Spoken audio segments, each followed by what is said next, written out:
Well, hey, Jerry, man, it's an honor and a pleasure to really have you on the show to get to meet you. And I can't thank you enough for coming on to speak to our audience. And I'd love for you to just share your background to our listeners. Yeah, my name is Jerod Nieder. I'm from Lawrence, Kansas. I just turned 42 years old the other day. And, really my story really started when I broke my neck in 2011. I mean, that's not when my story started, but that's when my life became a lot different than other people's. But before that, I grew up idolizing my father, working for him in his construction business, and you really liked my life and really liked the direction my life was going in. I was really excited um, about what was going on. But then, my mom always said, if you want to make God laugh, tell him you're playing. And my plans definitely got derailed. And one thing I'm really grateful about with my spinal cord injury is it's through no fault of anyone else. I went running down a beach and I dove into unfamiliar water, and I'm the reason that I'm paralyzed. And there's a lot of people I know that, that somebody else is responsible for what happened to them. And psychologically, I have not seen that been beneficial for anyone. I'm really glad that the only person I have to blame is myself, and I can kind of move on from that aspect. Yeah, that's such an interesting perspective, right? I've never really heard anybody say it like that. And I think that speaks to taking accountability and responsibility of like your circumstances. And so I appreciate you kind of sharing it that way. I mean, that's a really unique perspective we've never heard on this show before. It's something that I have to deal with. That's hard because I'm also the reason I'm like this. So I do get mad, and it's myself that I have to be mad at. But I think what it's really done is kind of forced me and allowed me to focus on other aspects. Because it's like sitting in a rocking chair. It'll give you something to do, but you're not going to get anywhere. Yeah, that's perfect. And, Jared, I appreciate your candor and vulnerability with that and telling us your backstory and, like you said, taking responsibility. But I think it's great to kind of dive in because you're talking about it gives you chances to explore other opportunities and things like that. And, I was watching your Instagram the other day and you're talking about how you work for 3 universities. And so I'm kind of curious, like, how working for universities has really impacted your life and what unique perspectives and things you do for those universities. Yeah. So for the University of Louisville, I'm a part of the human research team there, and the epidural stimulation that I'm involved in, I'm actually part of the research team now, and I help create training videos and help manage social media, and I also help manage media on the drive. Actually, with the work I've done with my social media, the people at the hospital recognize the editing skills I have, and that kind of led to a job with the university. And then with Drexel University, they're doing a research project on strength and cardio conditioning on people with spinal cord injuries. So I'm really excited about joining that and expanding what I know about training people with paralysis and spinal cord injury. With the University of Utah, that's probably who I work with most closely. 4 times a week, I teach cycling classes for people with spinal cord injury. They have a really cool program there. They have a grant where they will get, if you sign up for their class, they will deliver a hand cycle to your house so you can take these classes remotely. Most of the people in my class it's like a tri-state area there in Utah that they serve. And then I'm the lone person joining from Kentucky leading the class.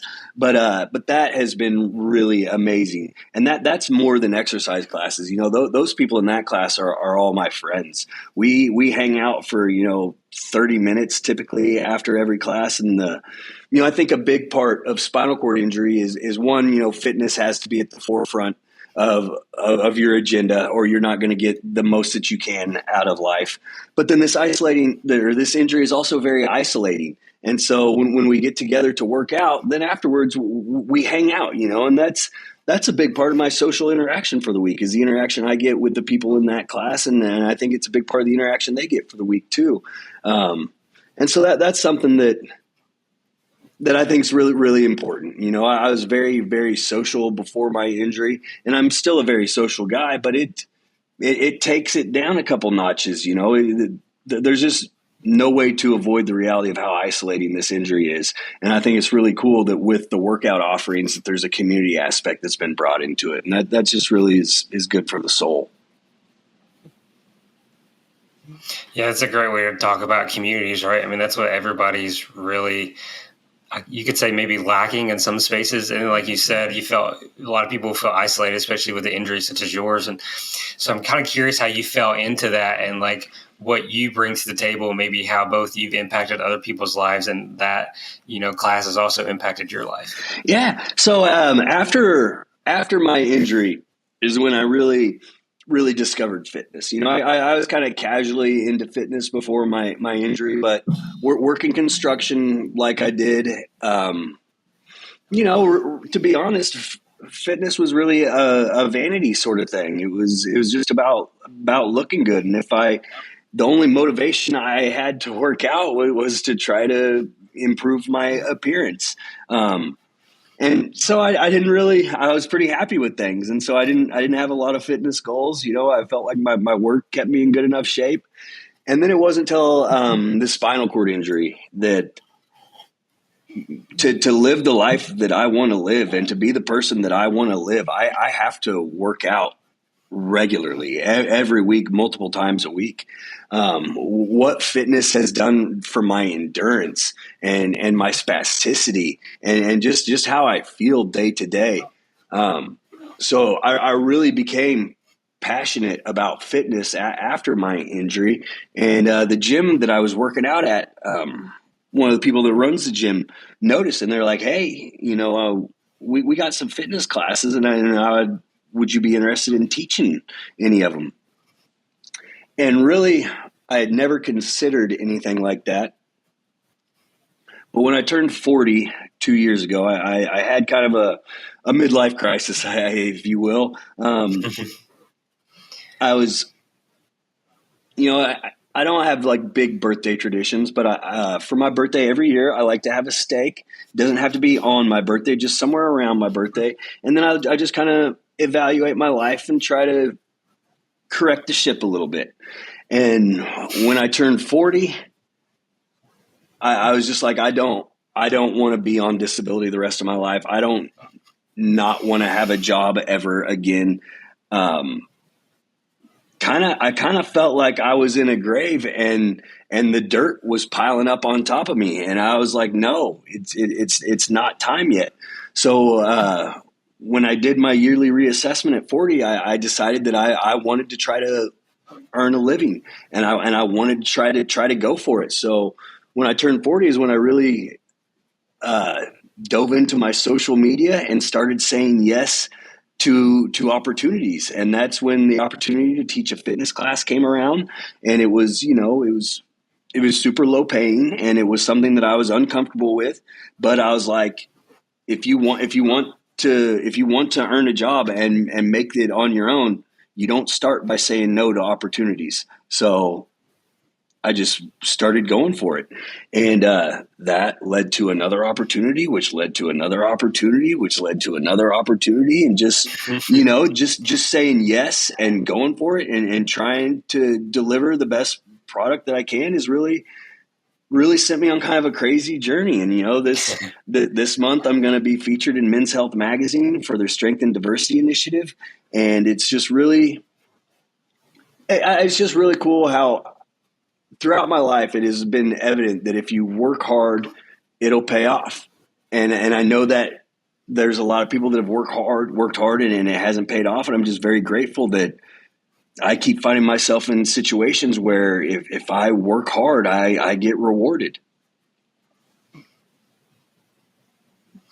Yeah, I love how you explain everything so well, right? Like it's just, you went from talking about taking responsibility, but now it's like the biggest thing is saying yes to opportunities, right? And that's something that I feel like society as a whole doesn't do. And then it takes a little bit because sometimes you say yes to those opportunities. And like you said, okay, it wasn't the most high paying thing, but look what it led to, right? And not only has it led to you teaching this cycle class, 4 times a week, but you get to hang out, you find another community. So now you have an online community that is just speaking to your soul, that you get to I wouldn't say inspire others, but you get to help others, right? And show them like, hey, I was in your shoes before, so now let's do this exercise class, and then after we can talk.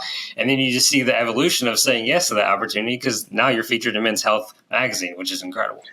Man, it's I really have a new appreciation for life. I feel like I kind of got bogged down for a while. You have a traumatic injury like this, and your life gets thrown a different way, and it's easy to start thinking everything sucks and nothing's going to work out. But if the most powerful thing that I've discovered is just having a good attitude. And there's times when I'm faced with a shitty situation, and you try to have a positive attitude, and internally it feels like you're lying. It doesn't feel genuine. But just trying to just see the positive and just be kind of stupidly optimistic sometimes, man, it really does pay off, because the only downside of that is that you're going to be happier. You're going to be more positive. And yeah, because I'm kind of a sarcastic jerk on some level. And so it's a little against my nature to try to just glass half full all the time, and it's not all the time, but by really trying to be positive, that's why I named my social media account Positively Paralyzed. Like, one, it's kind of a, I'm positively paralyzed, like there's no doubt about that, but then kind of the double entendre there, but then just trying to remain positive, and yeah, a lot of this stuff sucks, but if you can smile and laugh through it, that is so much better than crying. Yeah, I love how you said Positively Paralyzed, right? Because you have this organization that you come up with, and you named your social media. So could you kind of expand on what your goal is for that organization that you're heading now? For sure. Originally it started out, so I relocated to Louisville, Kentucky from Lawrence, Kansas. This is where they were conducting spinal cord injury research. Dr. Susan Harkema is who I follow down here. She's a brilliant leader in the spinal cord injury research field. And when I came down here, I lost my network. I lost everybody at home. I lost my community. And originally, it was to keep them informed on what was going on down here, just for a few friends back home. But it really quickly evolved. It became a way to provide and also have a sense of community online, since I had lost so much of that at home. And then down here, I pivoted and I used Positively Paralyzed to start throwing in-person events down here. We've had close to 10 parties that have each been attended by over 150 people from the paralysis community. These are great events that we get people from the community to donate. So, it costs us very little, and we're able to provide these events to the community and get people together, get people out of their houses. And that's really what Positively Paralyzed has become, is just it's about community. It's about community and information. One thing that I've really found, one of the first times there was a quad rugby thing down here, and I don't play, but I went just to check everything out. And this was when I had first moved down here, so this was almost 10 years ago. And what blew my mind was that was the first time that I had been with that many people in a wheelchair. And I was nerding out, man. Like I was looking at a row of like 50 wheelchairs, and I'm like, look at how he mounted his phone, and look at how she mounted her phone, and look at where they keep their water, and look at their bags. And it's like, these are all problems that I have, and maybe that wasn't the perfect solution for me, but I saw all these other solutions for problems. And what I think is great is if I have something I'm dealing with, like, I've developed my own phone holder here, but if I have to come up with my own phone holder, then that's completely from scratch. That's version 1.0.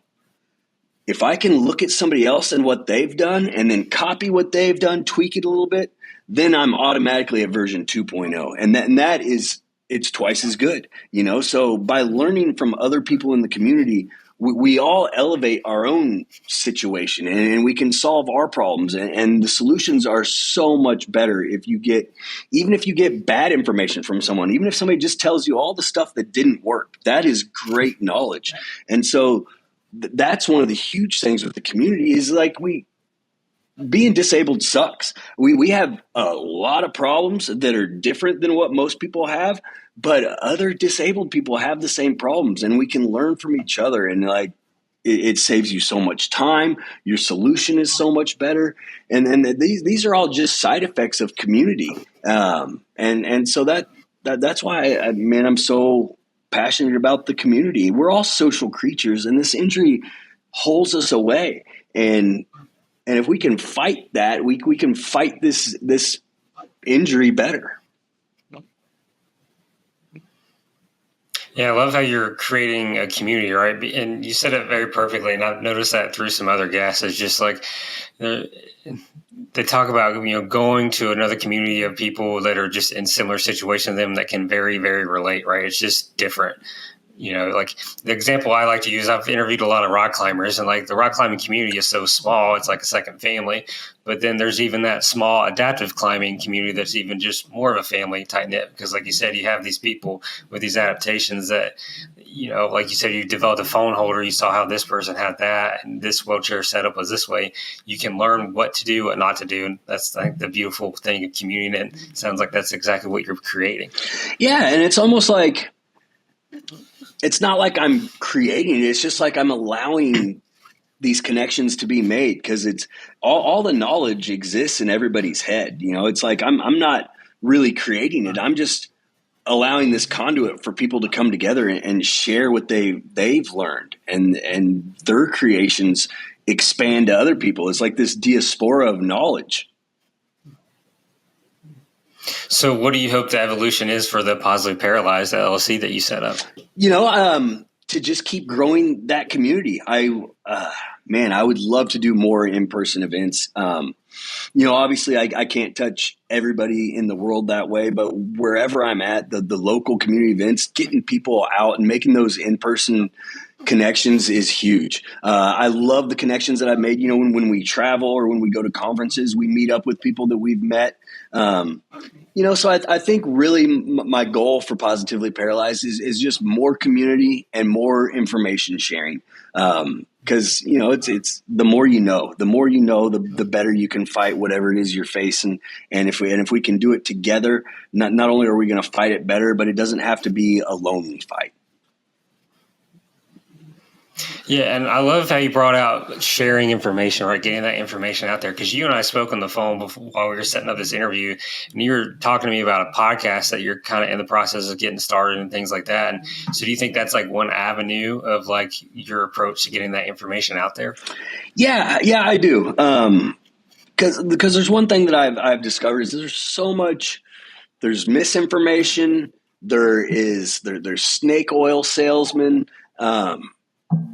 The spinal cord injury community, let's just be honest, we're desperate. The situation that we're in sucks, and we're looking for any way out. And that leads a real gateway, or that there's a real opportunity there for dishonest people to come in and say, hey, come down here to Panama and buy these cells, and you're going to be fine. And it's like, I think there is a lot of promise in stem cells, but I think people are wasting their money going to countries and buying this stuff right now. Like, I think they're really just preying on the desperation. I think there's a bright future there. I think it needs to be researched and studied further. But I also fully believe that if that was working, they would be selling it here. Yeah, I agree with you on that. Like the whole snake oil salesman, right? I mean, there's just so much out there, and that's everywhere across social media and YouTube and things like that. And so I'm glad that you touch on it and bring up that fact, because that's something that, as I dive into my physical therapy education, I'm learning a little bit more and more about that. There's the one thing that really sticks with me, especially when it combines, because we were talking about fitness and community, is movement is medicine. And that applies to everything. Like, movement isn't just fitness. It isn't just going to the gym. It isn't just going running, getting on a hand cycle or anything like that. It's the community. It's getting out and about in these social environments. And so, yeah, I think that's great that you brought that up, the statement. I love that. And like you're saying, movement is medicine. I'm very lucky, for 10 years I've been in world leading research. I've got to do some of the coolest stuff that's available for spinal cord injury, transcutaneous stimulation, epidural stimulation, participating in some of the top research down here.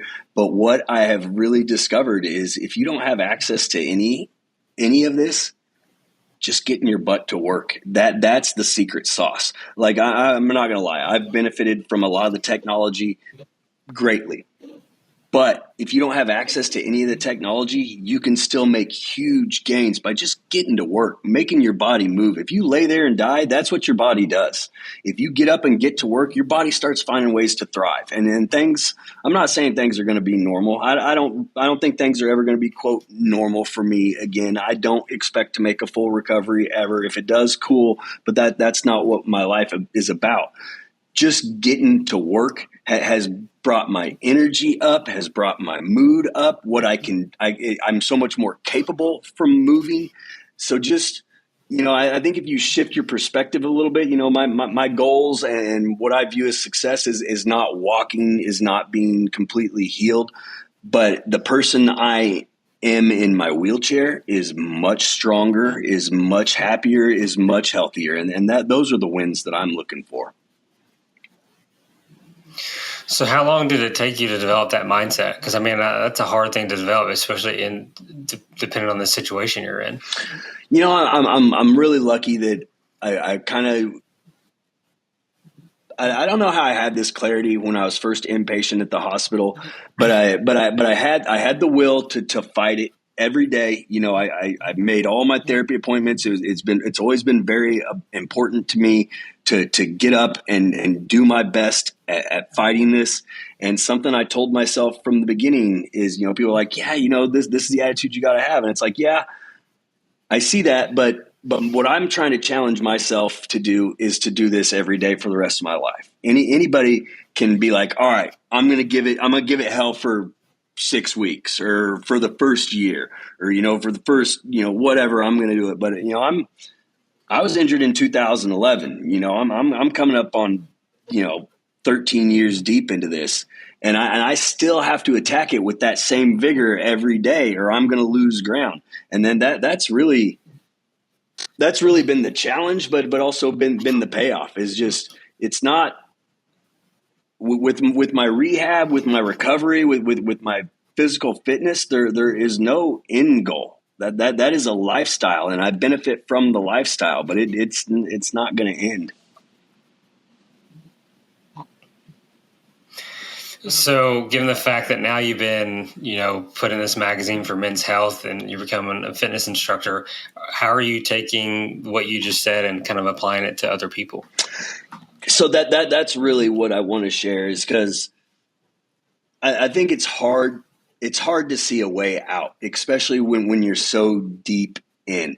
And what I want other people with spinal cord injuries to realize is that there is so much more life available. When I look back to how I lived my life the first year or two, before I was able to make a lot of gains, and really, because it's not like you start working out and you feel better right away. You gotta stay at it and be consistent. But as I kept doing that and saw how much better my life got, I really want other people to see that and experience that. And I know I've been very fortunate in some aspects to be able to focus on the work that I've been able to do, to be able to focus on my fitness and my health and have the resources to pursue that makes me very lucky. But discovering what I've discovered, I just want to share that knowledge. And I see other people that are struggling or going through it. And I so many people I see have way more potential than I have, whether it's neurologically or whatever. I'm very lucky that I get to fulfill a certain percentage of my potential, but I think so many people have so much more potential, and helping them unlock it and helping them see that there's more in themselves, that just brings me so much joy. And then that's really gratifying for me. Yeah, I think it's great that you're sharing like how important it is for fitness and things like that. And, now that you're encouraging others because you have that class, but are there other ways or avenues that you're in the future thinking about taking to like get fitness more present for people with either spinal cords or any other adaptation they're having to live with? I mean, there's a lot of directions I'm trying to go with this. I'm getting my certification. Men's Health is actually helping me get my fitness certification. So I should be taking my exams here in about January. And then with the University of Utah right now, we're doing cycling, but we're trying to expand the programming to strength and cardio. And I want to really build out my fitness platform. I have some videos that are available on YouTube for free for anyone. But, I think really like my overreaching goal is to have fitness classes available for free on YouTube, for people to access at any time, to just, to really offer more to the community and build out a bigger offering. And so people that are interested in seeing what fitness can unlock for them, they can pursue it. And there's so many barriers to everything. And for something to be truly accessible, it can't cost, And while I do want to develop my own fitness career, and I got to figure out a way to earn a full living and become self-sustaining, I'm really passionate about other people having access to fitness. And I see so many people that like start an app or whatever, but it's all subscription based and it all costs. And ultimately that just holds more people out. So I really am interested in finding a way that I can develop my fitness career, and I need to earn an income and I need to be self-sufficient, but I also want to find ways to offer stuff for free, because the spinal cord injury community, man, we're tapped out. They don't have another $10 to pay this app for this month, or, so it's really important for me to find ways to help the community that I'm not just trying to profit off of them, Yeah, I think you hit the nail on the head there, right? Because, I mean, that's for everybody, that's so hard. And because, like you said, you have to make a living. You got to pay the bills. You got to eat the food, right? And, you're spending your time to make this content, which I love making stuff for free. It's the greatest thing ever, right? Because it's the best benefit you can do, because you're doing it because you just solely want to do it, right? And the benefit is someone else.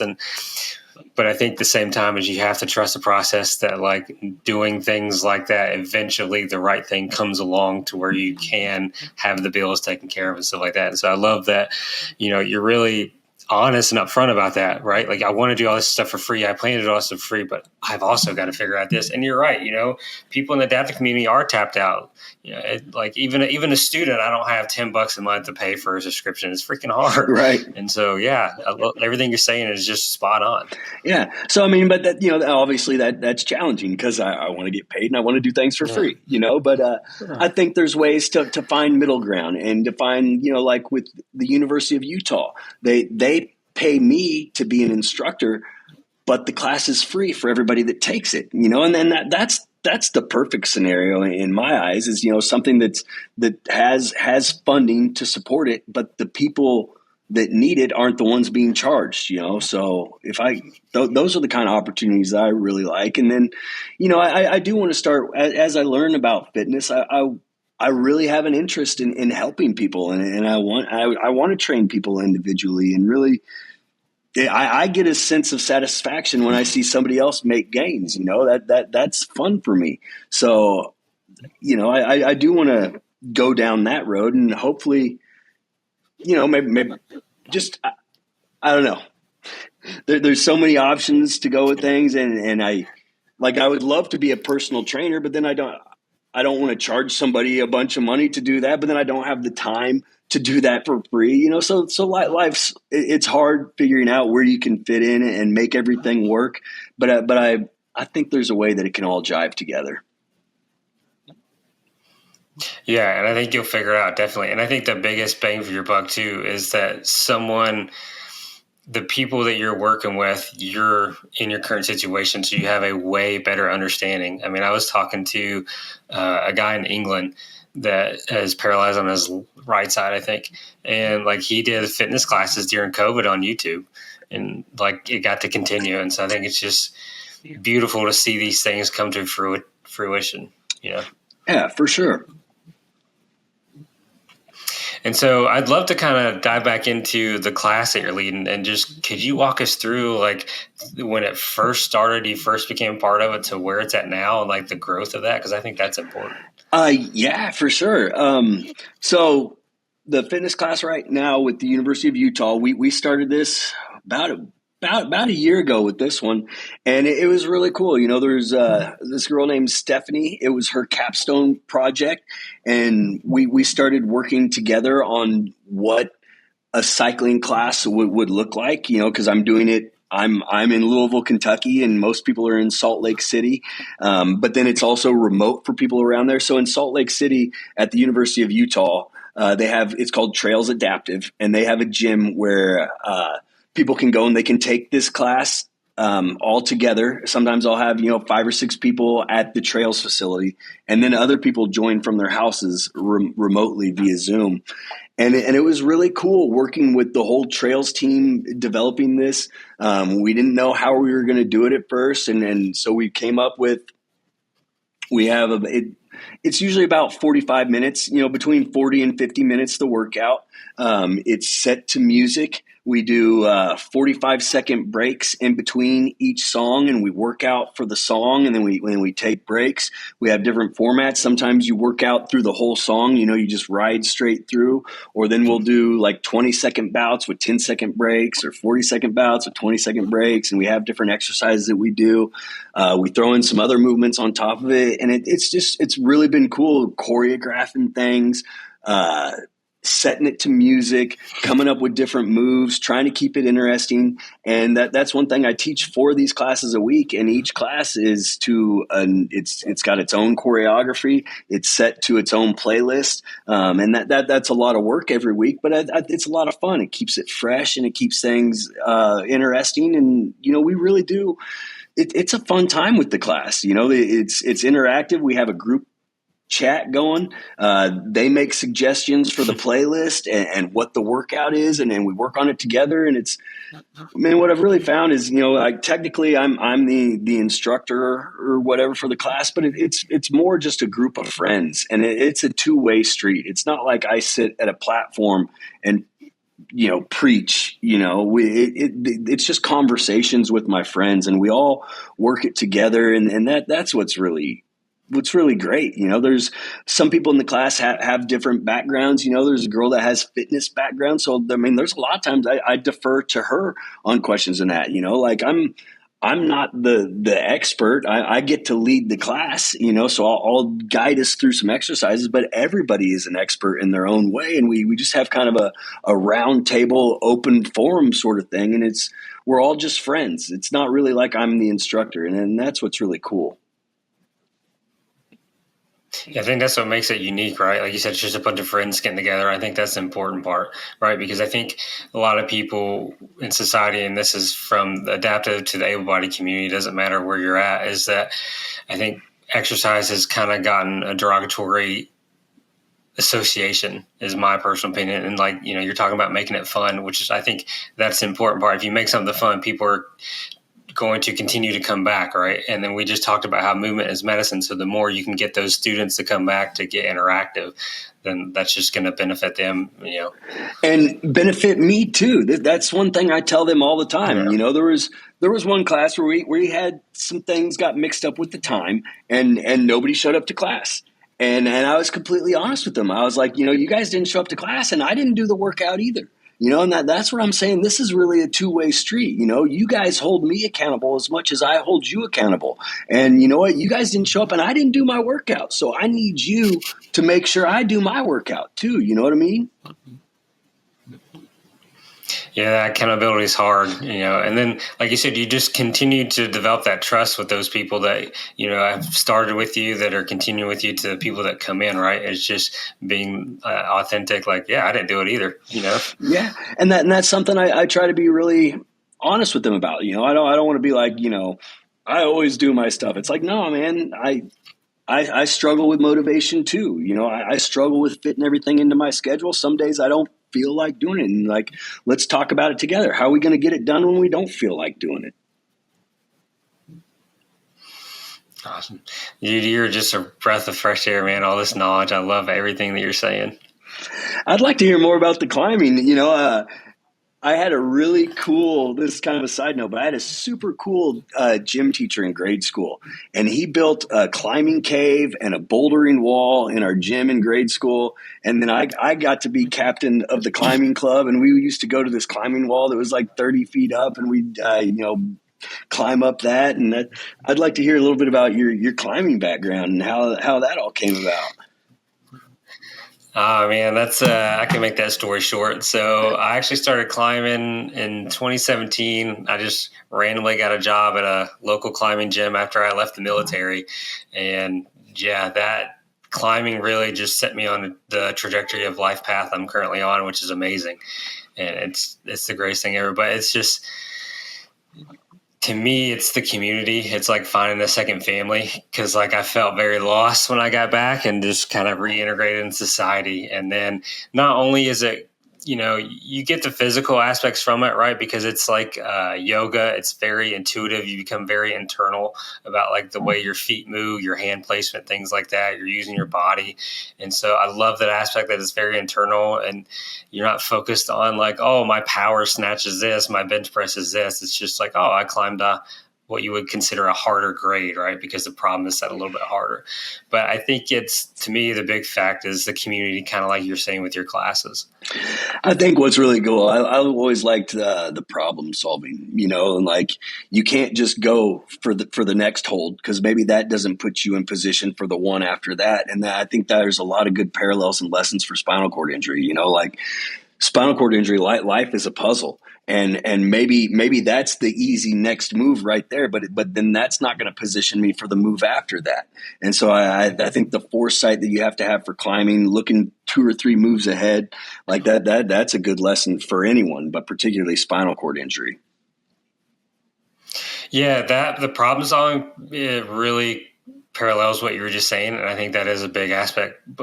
And to me, I think it's also the internal aspect, right? Because a lot of the climbers I talk to, even though they compete in the adaptive league, they're just like, dude, I don't care how someone else did. Like, it's all about my performance. Did I get 1% better? And I think that's the important thing. And I think that goes for everybody, is like, you need to focus on, did you get 1% better? Like, who cares if someone climbs harder than you and all that? Like, at the end of the day, you might have, what's great about it is you have a competitor that maybe is doing better than you, but at the end of the day, when it's your turn and you're going up, that other competitor is going to be shouting for you, supporting you, and like want you to crush it.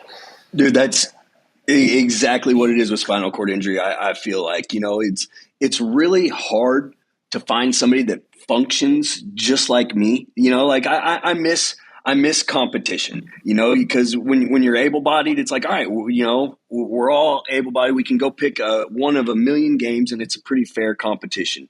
It's really hard for me to find somebody that functions just like I do, and we can really have a fair game.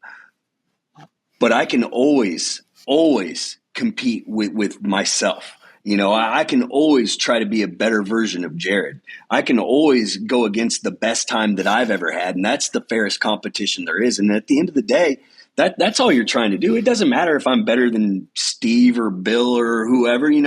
What matters is if I'm being a better version of myself, and that's exactly what. And that's exactly what it's all about. Is just improving yourself to become closest to the best form of Jerod that I can become.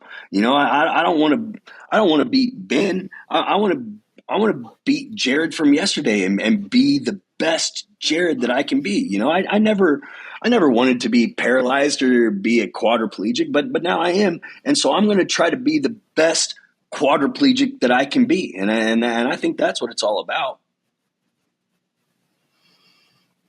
Yeah, I mean, you hit it on the head, right? I mean, just being the best person you can be with the given circumstance that you have. And unfortunately, some people just, you've gotten an unforeseen, unfortunate circumstance, but like you said, can you make the best of it? That's what, I'm always, my dad was a racer in high school, a gearhead, working on cars all the time. And they had these races that were called Run What You Brung. And it was kind of an open class, and whatever vehicle you had, that's what you raced. And that's what life is. You know, this is a run what you brung race. And this is not the car I would pick. This is not the car that I wanted, but it's the car that I got. And I'm going to race the hell out of it. That's awesome, man. You know, we've been talking about community and fitness, and I love it because they're just so interconnected, right? But I mean, there's a lot of people out there that maybe are second guessing. And then, like I said, this goes for all communities. You know, what would you tell someone that's maybe second guessing saying yes to an opportunity like going to one of your classes or going to a fitness class or maybe getting into an adaptive sport league or things like that? I would tell them that they're worth it, that you are worth it, that this is your life. And I don't know what you believe, but whatever you believe, it's a belief, and we don't know what happens next. So all that's for sure is what you got right now, and rock it out. You know, don't stay in your house. Don't stay in your bed. It's uncomfortable. I don't like how I look. I don't like how I function. I don't like being disabled out in public. But I would rather be out in public than in my room, than in a hole, you know? And at the end of the day, maybe some people are going to look a little bit, but they don't really care. And they don't matter. To be honest, they don't matter. So who cares if people look a little bit? Like, get out of your house, get out of your shell. I almost hate saying this, but I fully believe it. You know, I am very disabled. I am a C5 quadriplegic, muscles basically from above my nipples down. None of them work normally. You know, half of my arms work, and that's about it. Most of my disability exists in my head. And that's the truth. I have a lot of challenges and problems, but most of my disability is in my own head. And if I can overcome that, then the rest of life is really not that hard. Like, and I don't mean to downplay the challenges of paralysis and spinal cord injury and quadriplegia. And, you know, I need help pooping every day, and I need help getting dressed every day. And I don't live life independently, but I still feel that most of my disability is in my head. And if I can overcome the mental struggles of my disability, that really the physical struggles they're real, but they're not that bad. And if you can just grasp that mental aspect of it and be positive and smile when it sucks, that you're going to make your life, and anybody that cares about you, you're going to make their life infinitely better. Yeah, and I think it takes time to develop a perspective like that, you know, because like you said, we're all human. We're all going to have shitty days, you know, it just doesn't matter, or shitty weeks, whatever you want to talk about it.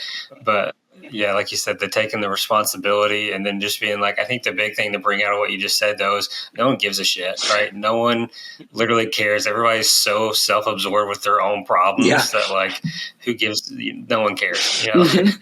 And that's the thing. Nobody cares about you as much as you do. So why don't you care about yourself in a positive way? Why don't you, like, let's be loving to ourselves. Let's support ourselves. You know, like, it's very easy to continually put yourself down and be your own like biggest hater.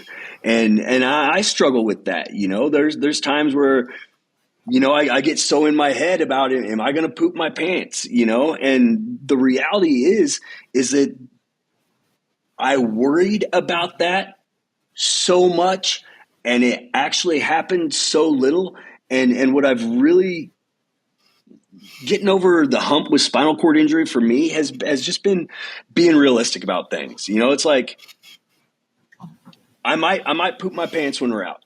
I might. And if it happens, I'm going to deal with it, but I'm not going to stress about it happen the whole time until I just basically force myself into shit in my pants. You know what I mean? Like, just pretend everything's good. It's too easy to be like, this could happen, and then this will happen, and then this will happen, and then, or what if I pee myself, and then you know, everybody can smell it, or I poop myself, and everybody, and then I need to leave, and then it's not going to work out, and then, so you know what, I'm not going to go to dinner. And I feel like that's what everybody does. They just jump to all these worst case scenarios, and then it's like, that would be so embarrassing. And it is. I've shit my pants in public and people smell it and I got to go get cleaned up and it's embarrassing. That it happens, but it doesn't happen very much. And at the end of the day, anybody that I really care about their opinion, that didn't change their opinion of me, you know? So you just gotta kind of get over all this. It's little stuff, you know, it seems huge to you, you know. Nobody wants to be sitting at a restaurant and crap their pants as an adult. But at the end of the day, it's not a big deal. You know, you got to leave. You got to go get cleaned up. Who cares? Live your life anyway. You know, so many people just they choose not to live their life because what could happen, and you're worth it. That's what I want people to know. You are worth it. Like, love yourself enough to just believe that you're worth it. Yeah, that's the big takeaway, right? That you are worth it and love yourself enough. And I love how you bring in the fact that like the people that actually care about you don't give a crap. Like you said, if you have an accident, you crap your pants or whatever, like it's just, okay, you take care of the problem, you're done. And it's Right. that simple. And then the people in the restaurant, I don't fucking know those people. So like, who gives a shit?